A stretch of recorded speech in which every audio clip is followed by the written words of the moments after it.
ਅਸੀਸ dairy farm helpline season 6 ਦੇ ਵਿੱਚ ਤੁਹਾਡਾ ਸਵਾਗਤ ਹੈ। ਮੈਂ ਹਾਂ ਦਲੀਪ ਸਿੰਘ। ਇਸ ਐਪੀਸੋਡ ਦੇ ਵਿੱਚ ਅਸੀਂ ਬੇहद ਖਾਸ ਮੁੱਦੇ ਦੀ ਗੱਲ ਕਰਨ ਜਾ ਰਹੇ ਹਾਂ। ਮੁੱਦਾ ਹੈ ਟ੍ਰਾਂਜੀਸ਼ਨ ਪੀਰੀਅਡ, ਮਤਲਬ ਕਿ ਜਦੋਂ ਗਾਂ ਸੂਣ ਵਾਲੀ ਹੁੰਦੀ ਹੈ ਜਾਂ ਜਿਵੇਂ ਹੀ ਉਹ ਸੂ ਜਾਂਦੀ ਹੈ ਤਾਂ ਉਸ ਤੋਂ ਬਾਅਦ ਕਿਹੜੀਆਂ-ਕਿਹੜੀਆਂ ਖਾਸ ਗੱਲਾਂ ਦਾ ਧਿਆਨ ਰੱਖਣਾ ਚਾਹੀਦਾ ਹੈ। ਇਸ ਦੇ ਲਈ ਡਾਕਟਰ ਸਾਗਰ ਕਾਦੀਆਨ ਜੋ ਕਿ PhD ਨੇ ਤੇ ਡੇਅਰੀ ਐਕਸਪਰਟ ਨੇ, ਸਾਡੇ ਨਾਲ ਜੁੜੇ ਨੇ ਤੇ ਬਹੁਤ ਸਾਰੇ ਅਹਿਮ ਸਵਾਲਾਂ ਦੇ ਜਵਾਬ ਅੱਜ ਸਾਨੂੰ ਉਹ ਦੇਣਗੇ। ਡਾਕਟਰ ਸਾਹਿਬ, ਤੁਹਾਡਾ ਇਸ ਐਪੀਸੋਡ ਦੇ ਵਿੱਚ ਤੁਹਾਡਾ ਬਹੁਤ-ਬਹੁਤ ਸਵਾਗਤ ਹੈ। ਥੈਂਕ ਯੂ ਦਿਲੀਪ ਜੀ। ਤੇ ਸਭ ਤੋਂ ਪਹਿਲਾ ਸਵਾਲ ਜੋ ਹੈ ਉਹ, ਕਿਉਂਕਿ ਅਸੀਂ ਨੋਟ ਕੀਤੇ ਹੋਏ ਨੇ ਸਵਾਲ, ਉਹਨਾਂ ਸਵਾਲਾਂ ਦੇ ਸਭ ਤੋਂ ਪਹਿਲਾ ਸਵਾਲ ਇਹ ਹੈ ਕਿ ਡੇਅਰੀ ਫਾਰਮਿੰਗ ਦੇ ਵਿੱਚ ਜੋ ਟ੍ਰਾਂਜੀਸ਼ਨ ਪੀਰੀਅਡ ਹੁੰਦਾ ਹੈ ਉਹ ਕਿੰਨਾ ਇੰਪੋਰਟੈਂਟ ਹੁੰਦਾ ਹੈ ਔਰ कितने किसान गलतियां करता जो उसनों बिल्कुल भी नहीं करनी चाहिए। दिलीप जी, पहले हमें ये जानना ज़रूरी है कि ट्रांजिशन पीरियड हम बोल किसको रहे हैं जी, ठीक है।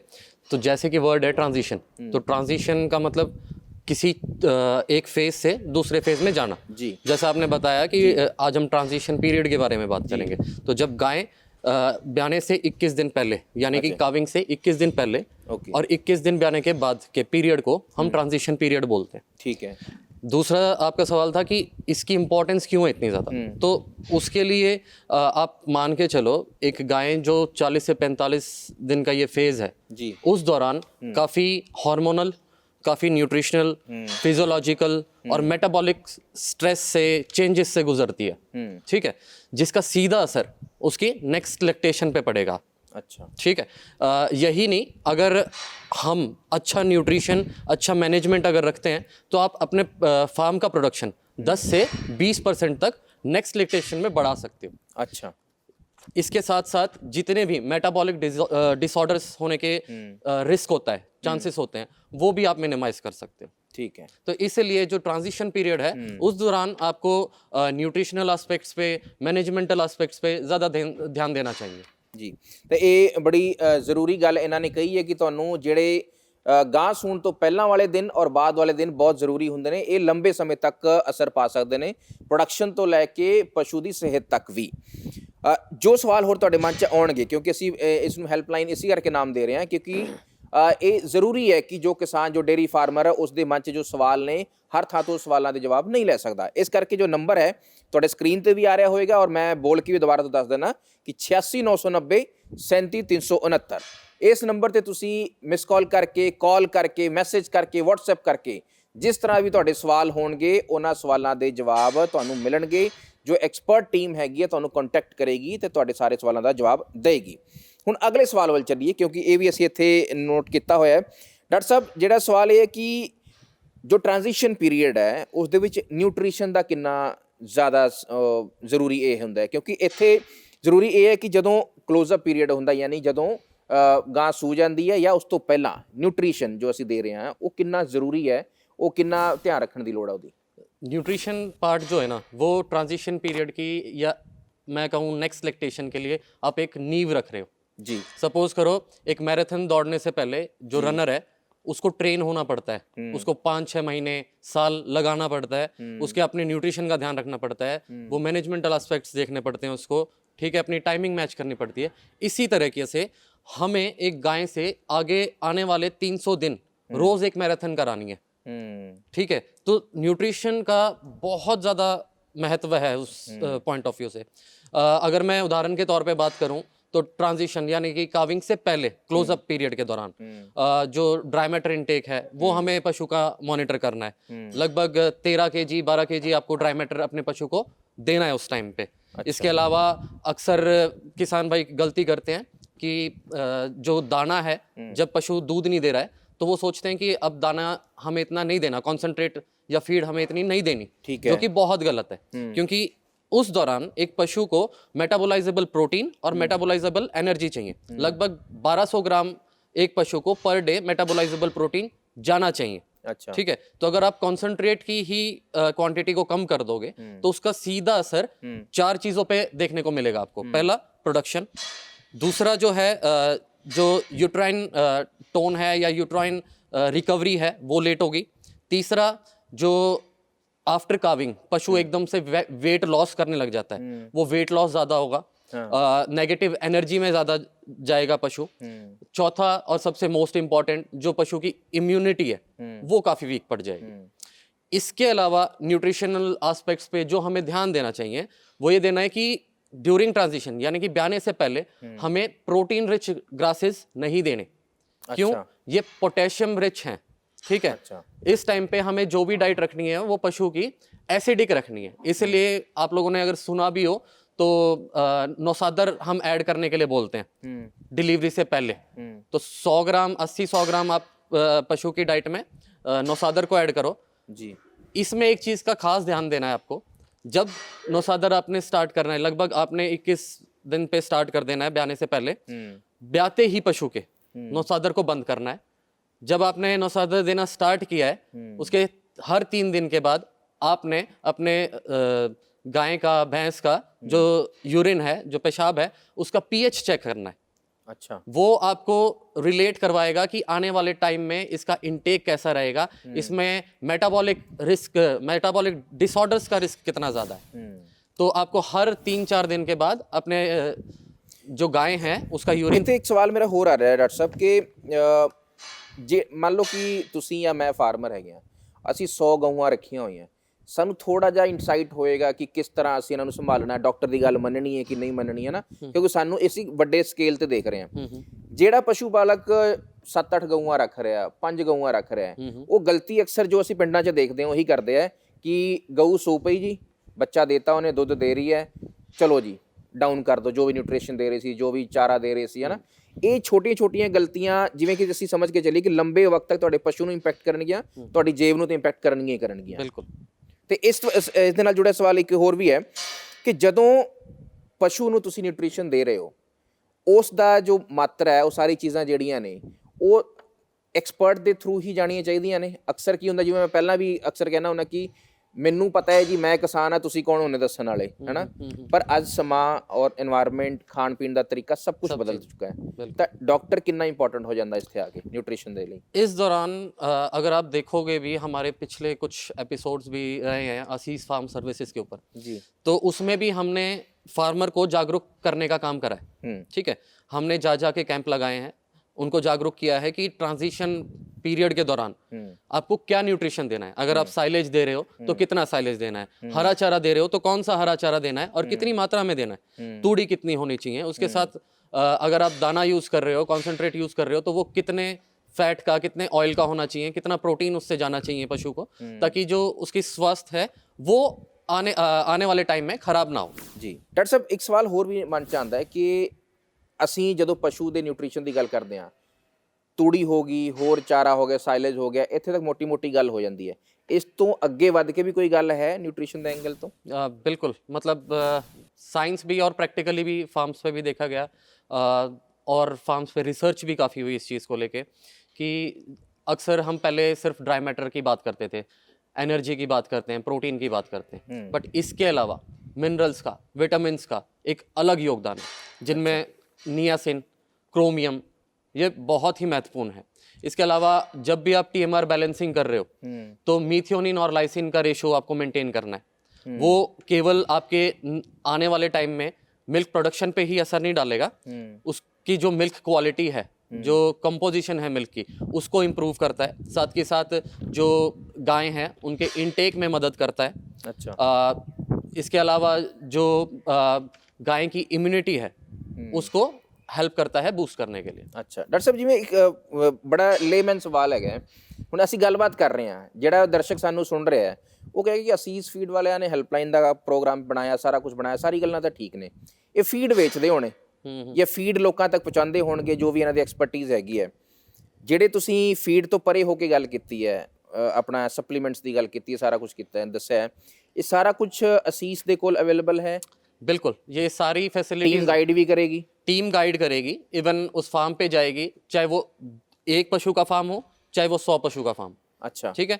उस पे हमें जाएंगे, हम उनसे मिलेंगे, जो भी हमारे सेल्स टीम होगी, वहाँ पे टेक्निकल टीम होगी, उनका डाटा नोट करेगी कि वो कितना राशन क्या दे रहे हैं। उस हिसाब से हम उनको गाइड करेंगे कि एक ट्रांजिशन पीरियड के दौरान उनको क्या क्या चीज़ें ऐड करनी चाहिए कि वो अगली ब्यात में उनको मदद करें। ਡਾਕਟਰ ਸਾਹਿਬ ਇੱਕ ਸਵਾਲ ਹੋਰ ਵੀ ਹੈ, ਹਾਲਾਂਕਿ ਇਹ ਮੈਂ ਇੱਕ ਲੰਬੇ ਗੋਲ ਦੇ ਅਕੋਰਡਿੰਗ ਪੁੱਛ ਰਿਹਾ। ਜਿਵੇਂ ਤੁਸੀਂ ਕਿਹਾ ਕਿ ਅਸੀਸ ਫੀਡ ਦੀ ਜੋ ਟੀਮ ਹੈ, ਟੈਕਨੀਕਲ ਟੀਮ ਲੋਕਾਂ ਨੂੰ ਗਾਈਡ ਕਰਦੀ ਹੈ, ਡੇਟਾ ਇਕੱਠਾ ਕਰਦੀ ਹੈ ਕਿ ਲੋਕਾਂ ਨੂੰ ਕਿਸ ਤਰ੍ਹਾਂ ਦੀ ਸਮੱਸਿਆ ਆ ਰਹੀ ਹੈ। ਜੀ ਜੀ। ਤੁਹਾਨੂੰ ਵੀ ਪਤਾ ਸਾਨੂੰ ਵੀ ਪਤਾ ਕਿ ਪੂਰੀ ਦੁਨੀਆ ਦੇ ਵਿੱਚ ਡੇਅਰੀ ਜੋ ਹੈ ਉਹ ਇੱਕ ਇੰਪੋਰਟੈਂਟ ਸੈਕਟਰ ਹੈ। ਜਿੰਨਾ ਮੰਗ ਹੈਗੀ ਹੈ ਉਹਨਾਂ ਦੁੱਧ ਨਹੀਂ ਸਪਲਾਈ ਹੋ ਪਾ ਰਿਹਾ ਹਨਾ, ਲੋਕ ਪਰੇਸ਼ਾਨ ਹੁੰਦੇ ਆ। ਤੇ ਇਹ ਇੱਕ ਡੇਟਾ ਦੇ ਤੌਰ ਤੇ ਵੀ ਕੰਮ ਕਰੇਗਾ।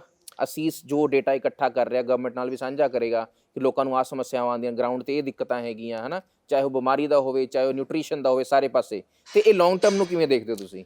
डेफिनेटली इसका पूरा असर एक डेयरी फार्मर को तो पड़ ही रहा है। ठीक है, सपोज करो आज जो हमने डाटा लिया, जो लास्ट ईयर प्रॉब्लम आई थी फार्म्स पे, उदाहरण के तौर पे मैं कहूँ कि ज़्यादातर लोगों को फेस हुआ कि जो गाय हैं उसने मिल्क प्रोडक्शन इंक्रीज किया, 15-20 दिन हुए और एकदम से मिल्क ड्रॉप किया। हो गया, हाँ। ठीक है, तो वो रिलेट कहाँ था?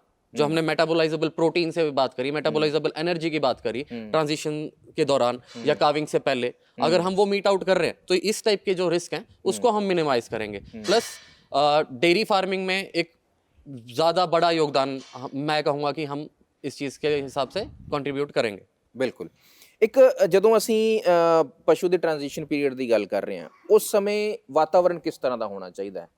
ਤੁਹਾਡੇ ਡੇਅਰੀ ਫਾਰਮ ਦੇ ਵਿੱਚ ਕਿਸ ਤਰ੍ਹਾਂ ਦਾ एनवायरनमेंट क्रिएट होना चाहिए ताकि वो सौखे तरीके नाल सारा प्रोसेस पूरा हो? असल में हम अभी शायद मैटरनिटी पैन की बात करना चाहूँगा मैं इसको लेके। पहली चीज़ जो है कि हमें मैटरनिटी पैन में शिफ्ट कब करना है, तो इसमें भी लोगों के अलग अलग रिसर्च हैं, लोगों को के अपने अलग प्रैक्टिकल इश्यूज हैं। तो उन सबको मैं कलेक्टिवली अगर देखता हूँ तो मान के चलो आपको 4 से 5 दिन पहले जब काविंग डेट है उससे पहले आपको एक अलग बाड़े में अपने पशु को शिफ्ट कर देना चाहिए। ठीक है। उसका असर मतलब हम उसको कर क्यों रहे हैं? ताकि उसको एक स्ट्रेस फ्री एनवायरनमेंट प्रोवाइड कर सके। ठीक है, ठीक है। इसमें किन बातों का खास तौर पे हमें ध्यान देना है? वो कि जो बाड़ा है, जो एरिया है उसका, वो नॉन स्लिपरी हो। ठीक है, उसके अंदर जो सफाई है, साफ सुथरा हो, वाटर की, पानी की फैसिलिटी 24 घंटे फ्रेश वाटर उस पशु को मिलना चाहिए। ठीक है। इसके अलावा जो बेडिंग है वो सैंड की या फिर हमें एक मोटी बेडिंग पराल की या तूड़ी की लगानी चाहिए। इसके साथ साथ जो खास तौर पे हमें ध्यान देना है वो एरिया जो हम एक गाय को प्रोवाइड कर रहे हैं वो 12 बाय 12 फुट का कम से कम हो।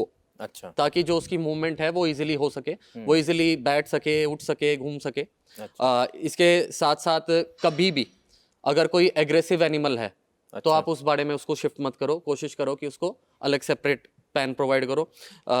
कोई भी शार्प ऑब्जेक्ट यानी कि नोकीली चीज़ उस बाड़े के अंदर नहीं होनी चाहिए। और इसके अलावा डिसइंफेक्टेंट यानी कि जब आपके डिलीवरी हो जा रही है उसके बाद उस पैन को आपने डिसइंफेक्ट करना है। ठीक है। साथ ही आपने ध्यान देना है कि इस पेन के आसपास में जो ह्यूमन का इंटरवेंशन है, आना जाना है, वो कम से कम हो, ਖਾਸਕਰ ਬਾਰੀ ਬੰਦੇ ਦਾ। ਬਿਲਕੁਲ। ਅਗਲੇ ਸਵਾਲ ਤੱਕ ਅਸੀਂ ਪਹੁੰਚੀਏ ਉਸ ਤੋਂ ਪਹਿਲਾਂ ਮੁੜ ਕੇ ਹੈਲਪਲਾਈਨ ਨੰਬਰ ਤੁਹਾਨੂੰ ਮੈਂ ਯਾਦ ਕਰਵਾ ਦਿਆਂ 8690 37369, ਜਿਸ ਤੇ ਤੁਹਾਨੂੰ ਹੋਰ ਵੀ ਕਈ ਸਵਾਲਾਂ ਦੇ ਜਵਾਬ ਮਿਲ ਜਾਣਗੇ। ਤਾਂ ਅਗਲੇ ਸਵਾਲ ਵੱਲ ਚੱਲੀਏ। ਡਾਕਟਰ ਸਾਹਿਬ, ਜੋ ਅਸੀਂ ਨੋਟ ਕੀਤਾ ਇਹ ਸਵਾਲ ਬੜਾ ਜ਼ਰੂਰੀ ਹੈ ਕਿ ਜਦੋਂ ਟ੍ਰਾਂਜੀਸ਼ਨ ਪੀਰੀਅਡ ਜਾਂ ਜਦੋਂ ਗਾਂ ਸੂਣ ਵਾਲੀ ਹੁੰਦੀ ਹੈ ਉਸ ਵੇਲੇ ਜੋ ਪਸ਼ੂ ਪਾਲਕ ਨੇ ਉਹ ਸਭ ਤੋਂ ਜ਼ਿਆਦਾ ਕਿਹੜੀਆਂ ਗੱਲਾਂ ਦਾ ਨਜ਼ਰਅੰਦਾਜ਼ ਕਰਦੇ ਨੇ? ਪਹਿਲੀ ਗੱਲ। ਤੇ ਦੂਜੀ ਗੱਲ ਇਹ ਕਿ ਜੇਕਰ ਫਾਰਮ ਦੇ ਉੱਪਰ ਕੋਈ ਮੈਟਾਬੋਲਿਕ ਬਿਮਾਰੀ ਹੈ ਉਸ ਨੂੰ ਨਜ਼ਰਅੰਦਾਜ਼ ਕਰਦੇ ਨੇ ਜਾਂ ਉਸ ਤੋਂ ਕਿਵੇਂ ਬਚਾਅ ਕੀਤਾ ਜਾ ਸਕਦਾ, ਇਹ ਬੜਾ ਜ਼ਰੂਰੀ ਲੋਕਾਂ ਦੇ ਮਨ 'ਚ ਸਵਾਲ ਆਉਂਦਾ है। बिल्कुल। इसमें सबसे पहले अगर हम फार्म पे जा रहे हैं तो जो सबसे पहली चीज़ हम मॉनिटर करते हैं ट्रांजिशन पीरियड के दौरान वो है BCS। जो पशु का बॉडी कंडीशन स्कोर है वो हमें मॉनिटर करना है। अक्सर जो किसान भाई हैं वो क्या करते हैं, ड्राई पीरियड के दौरान एक पशु को मोटा करने की कोशिश करते हैं कि इस दौरान मैं राशन थोड़ा ज़्यादा दे दूं या एनर्जी ज़्यादा दे दूं तो वो वजन कवर कर जाएगी। बल्कि इसकी बजाय हम लोगों को क्या करना चाहिए, जब गाय लेट लैक्टेशन में यानी कि उसको 200 दिन से ऊपर हो गया है डिलीवरी को और मिल्किंग में है वो 200 दिन की, तब से उसके BCS को सुधार में लाना स्टार्ट करना चाहिए। नियरेस्ट जो भी उनके न्यूट्रिशनिस्ट हैं उनसे बात करना चाहिए, अपने पशु के BCS पे काम करना चाहिए। क्योंकि अगर हम इन 2 महीनों के अंदर यानी कि ड्राई पीरियड के दौरान अगर हम अपने पशु को ओवर BCS करते हैं या अंडर BCS रखते हैं तो उसका सीधा असर आपको जो मेटाबॉलिक डिसऑर्डर्स की हम बात कर रहे हैं उन पे देखने को मिलेगा। अक्सर आप ह्यूमंस में भी, अगर हम इंसानों में भी देखते हैं कि जो मोटा इंसान होता है उसमें डायबिटिक केसेस ज़्यादा देखने को मिलेंगे। सेम कंडीशन में अगर हम गाय जो मोटी होगी उसमें जो फैटी लीवर का जो केसेस है वो ज़्यादा होंगे। वो कैसे होंगे कि उस गाय का जो इनटेक है काविंग के बाद वो कम रहेगा। तो जब इनटेक कम है और उसकी जो बॉडी की रिक्वायरमेंट है एनर्जी की वो ज़्यादा है, तो जो पशु है वो अपने शरीर से उस एनर्जी को तोड़ के निकालने लगता है, जिसके कारण उसका असर सीधा उसके फैट लीवर पे पड़ता है, जो कि कल को फैटी लीवर में कन्वर्ट होके उसके मिल्क प्रोडक्शन को भी डाउन रखेगा, नेगेटिव एनर्जी में उस पशु को लेके जाएगा और आने वाले टाइम में उसको कंसेप्शन में भी काफ़ी परेशानियां देखने को मिलेंगी जी। इसके अलावा जो ज़्यादा किसान भाई गलतियां करते हैं, वो जब भी कोई डाइट चेंज कर रहे हैं तो वो आपस में मिक्स करके नहीं करते, एकदम से सडन चेंज करते हैं, जिसमें पशु एसिडोसिस यानी कि मैं कहूँ उसके रूमन हेल्थ ख़राब होने के केसेस बढ़ जाते हैं। इसके अलावा नौसादर जब हमने बात करी, उसकी क्वांटिटी अच्छे से नहीं मेजर करते। उस क्वांटिटी को मेजर करने के लिए कि आप सही मात्रा में उसको दे रहे हो नहीं दे रहे हो, वो कैसे मॉनिटर करा जा सकता है? हर 3 दिन में 4 दिन में किसान भाई अपने पशु का पेशाब ले और उसमें उसकी पीएच को चेक करे, और जो उसकी पीएच है वो लगभग 6 से लेके 6.5 इतनी होनी चाहिए। अगर इससे नीचे जाते हो तो भी आपको मेटाबॉलिक डिसऑर्डर के केसेस ज़्यादा देखने को मिलेंगे, इससे ऊपर रहते हो तो भी। यानी घट भी नुकसान ते वध भी नुकसान, बिल्कुल बैलेंस रखना चाहिए। एक होर सवाल है कि डॉक्टर साहब ਜਦੋਂ क्लोजअप पीरियड ਹੁੰਦਾ, यानी ਜਦੋਂ ਗਾਂ ਸੂ ਜਾਂਦੀ ਹੈ ਉਸ ਤੋਂ ਬਾਅਦ ਜੋ ਡਰਾਈ ਮੈਟਰ ਇਨਟੇਕ ਹੁੰਦਾ ਹੈ ਪਸ਼ੂ ਵਾਸਤੇ, ਉਸ ਦੀ ਮਾਤਰਾ ਕਿੰਨੀ ਹੋਣੀ ਚਾਹੀਦੀ ਹੈ? ਔਰ ਸਭ ਤੋਂ ਜ਼ਰੂਰੀ ਗੱਲ ਹੈ ਕਿ ਜੇ ਘਟ ਜਾਵੇ ਜਿੰਨੀ ਤੈਅ ਰੱਖਿਆ ਗਿਆ घट जाए तो पशु की समस्या हो सकती है? जैसे कि हमने पिछले सवाल में भी जिक्र किया कि जब भी पशु का ड्राई मैटर इनटेक घट रहा है, इसकी नींव कहाँ से रखी गई है, मतलब बढ़ेगा या घटेगा, इसकी नींव हमने पहले ही ट्रांजिशन पीरियड में रख दी है। ठीक है, अगर आपने उस दौरान अपने पशु का जो एनर्जी डाइट ज़्यादा रखने की कोशिश करी, उसको ओवर फैटी किया, ठीक है, तो कल को जैसे हमने बताया कि उसमें फैटी लीवर के केसेस ज़्यादा देखने को मिलेंगे।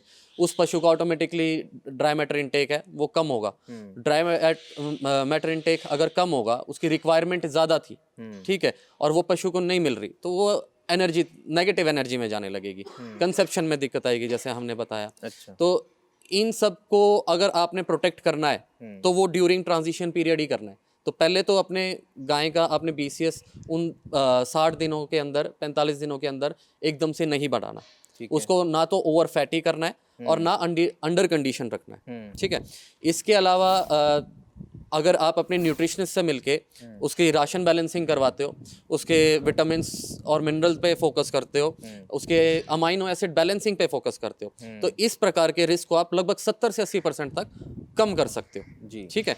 साथ ही जब भी काविंग होगी है उसके बाद आप हर हफ्ते 10 दिन में अपने पशु का ब्लड ग्लूकोज लेवल चेक करते रहो। अच्छा। ताकि अगर वो नेगेटिव एनर्जी की तरफ जा रहा है वो पशु, तो आप उसको मॉनिटर कर पाओ। अक्सर ये भी देखा गया है जितने भी नेगेटिव एनर्जी में पशु जा रहे हैं वो तूड़ी को खाना पसंद करते हैं, ठीक है, और कॉन्सेंट्रेट यानी फीड को छोड़ते हैं, ठीक है। तो जिस दौरान उस पशु की रिक्वायरमेंट एनर्जी की ज़्यादा थी और वो उस मात्रा में इनटेक ही नहीं कर रहा है, तो सीधा असर उसके प्रोडक्शन पे देखने को मिलेगा, उसके रिप्रोडक्शन पे देखने को मिलेगा। अच्छा। तो इसलिए हमने ऐड किया कि आप हर हफ्ते 10 दिन में अपने पशु का ब्लड ग्लूकोज चेक करते रहो, ठीक है। इसके अलावा आप मिल्क का फैट कितना आ रहा है आप उससे भी आइडिया लगा सकते हो। ਤਾਂ ਡਾਕਟਰ ਸਾਹਿਬ ਨੇ ਜਿੰਨੇ ਵੀ ਐਕਸਪਰਟਸ ਆਪਣੇ ਜੋ ਉਹਨਾਂ ਦੇ ਕੋਲ ਐਕਸਪਰਟੀਜ਼ ਹੈਗੀ ਹੈ ਉਸ ਦੇ ਜੋ ਉਹਨਾਂ ਨੇ ਸਾਡੇ ਸਾਹਮਣੇ ਗੱਲਾਂ ਰੱਖੀਆਂ, ਉਹ ਇੱਕ ਮੈਨੂੰ ਇਹ ਗੱਲ ਸਮਝ ਆ ਰਹੀ ਹੈ ਕਿ ਡੇਰੀ ਪਾਲਣ ਕਰਨਾ, ਪਸ਼ੂ ਪਾਲਣ ਕਰਨਾ ਹੁਣ ਪਹਿਲਾਂ ਵਰਗਾ ਨਹੀਂ ਰਹਿ ਗਿਆ। ਹੁਣ ਬਹੁਤ ਟੈਕਨੀਕਲ ਗੱਲਾਂ ਇਹਦੇ ਵਿੱਚ ਆ ਗਈਆਂ ਨੇ ਜੋ ਸਾਨੂੰ ਧਿਆਨ ਦੇਣ ਦੀ ਲੋੜ ਹੈ। ਬਿਮਾਰੀਆਂ ਬਹੁਤ ਤਰ੍ਹਾਂ ਦੀਆਂ ਆ ਗਈਆਂ, ਧਿਆਨ ਦੇਣ ਦੀ ਲੋੜ ਹੈ। ਤਾਂ ਇਹ ਬੜਾ ਜ਼ਰੂਰੀ ਗੱਲ ਇਹਨਾਂ ਨੇ ਰੱਖੀ। ਅਤੇ ਇਸ ਤਰ੍ਹਾਂ ਦੇ ਹੋਰ ਵੀ ਜਿਹੜੇ ਸਵਾਲ ਤੁਹਾਡੇ ਮਨ 'ਚ ਆ ਰਹੇ ਨੇ, ਉਹ ਜ਼ਰੂਰੀ ਨਹੀਂ ਇਕੱਲੇ ਨਿਊਟ੍ਰੀਸ਼ਨ ਨਾਲ ਹੋਣ, ਉਹ ਬਹੁਤ ਸਾਰੇ ਸਵਾਲ ਹੋ ਸਕਦੇ ਨੇ ਜੋ ਡੇਅਰੀ ਫਾਰਮਿੰਗ ਦੇ ਨਾਲ ਜੁੜੇ ਹੋਏ ਨੇ। ਤਾਂ ਤੁਸੀਂ ਉਹ ਨੰਬਰ ਤੁਹਾਡੇ ਕੋਲ ਚੱਲ ਵੀ ਰਿਹਾ ਅਤੇ ਤੁਸੀਂ ਮੁੜ ਕੇ ਨੋਟ ਕਰ ਲਓ, ਮੈਂ ਦੁਹਰਾ ਵੀ ਦੇਣਾ 86 990 37 369 ਇਸ ਹੈਲਪਲਾਈਨ 'ਤੇ ਤੁਸੀਂ ਫੋਨ ਜ਼ਰੂਰ ਕਰਨਾ ਹੈ। ਹੁਣ ਡਾਕਟਰ ਸਾਹਿਬ ਜੋ ਸਾਡੇ ਦਰਸ਼ਕ ਨੇ ਉਹਨਾਂ ਵਾਸਤੇ ਉਹ ਸਵਾਲ ਵੀ ਆ ਗਿਆ ਜਿਸ ਦਾ ਜਵਾਬ ਦੇ ਕੇ ਉਹ ਅਸੀਸ ਫੀਡ ਦੀਆਂ ਕੁਝ ਬੈਗਸ ਤੇ ਸਪਲੀਮੈਂਟਸ ਵੀ ਜਿੱਤ ਸਕਦੇ ਨੇ। ਤੇ ਆਉਣ ਵਾਲੇ ਐਪੀਸੋਡ ਦੇ ਵਿੱਚ ਵੀ ਅਸੀਂ ਇਸ ਤਰ੍ਹਾਂ ਦਾ ਜੋ ਸਵਾਲ ਨੇ ਲੈ ਕੇ ਆਵਾਂ ਜਿਹਦੇ ਵਿੱਚ LED TV ਤੱਕ ਵੀ ਕਿਸਾਨ ਵੀਰ ਨੇ ਉਹ ਜੋ ਜਿੱਤ ਸਕਦੇ ਨੇ।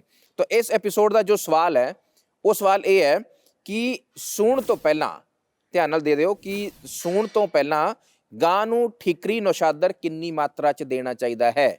ਜੋ ਕਿਸਾਨ ਨੇ ਪੁਰਾਣੇ ਨੇ ਉਹਨਾਂ ਨੂੰ ਪਤਾ ਹੈ ਵੀ ਇਹਦਾ ਮਤਲਬ ਕੀ ਹੁੰਦਾ ਹੈ। ਤਾਂ ਇਸ ਦੀ ਕੁਆਂਟੀਟੀ ਮੈਂ ਦੱਸ ਦਿੰਦਾ ਤੇ ਉਹਦਾ ਇੱਕ ਸਵਾਲ ਦਾ ਜਵਾਬ ਜੋ ਹੈ, ਇੱਕ ਆਪਸ਼ਨ ਜੋ ਹੈ ਉਹ ਸਹੀ ਹੈ। 4 ਆਪਸ਼ਨ ਕਿਹੜੇ ਨੇ?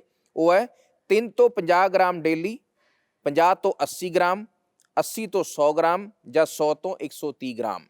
ਇਹ ਜੋ ਹੈ ਠੀਕਰੀ ਨੌਸ਼ਾਦਰ ਰੋਜ਼ਾਨਾ ਕਿੰਨੀ ਮਾਤਰਾ 'ਚ ਦੇਣਾ ਚਾਹੀਦਾ, ਉਹ ਇਸ ਦਾ ਸਵਾਲ ਹੈ। ਚਾਰੇ ਆਪਸ਼ਨ ਤੁਹਾਨੂੰ ਦੱਸ ਦਿੱਤੇ ਹੈ।